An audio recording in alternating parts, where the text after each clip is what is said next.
Sometimes less is more. When you start with a great cut of meat, you really don't have to do much to it. And sandhill crane breasts are one of those cuts. So let's make cast iron crane. It's a really simple dish. Everything you need to make it fits on one cutting board. And it's a weeknight pleaser. Some people call sandhill the ribeye of the sky. We think it's so good that you'll be calling ribeye the sandhill of the prairie. First up, you're going to salt your crane and then let it sit to come up to room temperature. While you start in on the veggies, first the Brussels sprouts. You're going to want to slice them relatively thin. Then you got the carrot.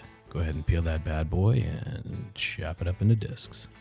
Green onion, the scallion. This thing brings a really nice bright freshness to this dish.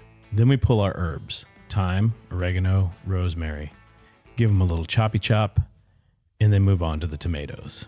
They're an essential part of bringing this all together. With the vegetables all wrapped up, it's time to move on to the crane. I take the breast and then just slice it into, say about 1/4 inch strips. Now let's jump over to the stove. Pine nuts.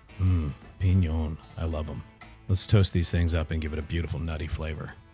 I'm going to go ahead and drop these pine nuts right into my wild brown rice.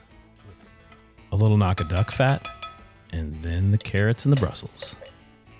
Soften them up, and right into the brown rice they go as well. More duck fat. Sandhill crane. We're going to let this stuff sit and get really nice and seared on the outside. Give them a flip. Set them to the side. Look at all that beautiful fond that's created in the bottom of the pan. We're going to deglaze that with balsamic. Bam! Look at that action.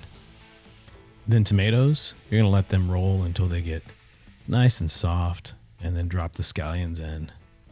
Toss it around, and you're ready to rock and roll. Let's start plating. That beautiful, badass Brussels sprouted up wild rice goes right on my cutting board here. You know how I like to roll. I just like to eat right off the cutting board. Then we're going to place that sandhill crane right on top of that rice like a crown. Look at that. Beautiful. Next up is that cast iron balsamic beauty of tomato and scallions just right over the top. Piping hot. A little bit of parsley, a little extra green.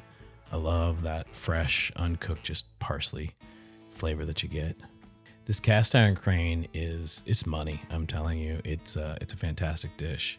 You can get back home and make this dish for lunch the same day that you crane hunt. And that's how you make cast iron crane. Yep. I'm not sharing this with anybody. You have to get your own crane.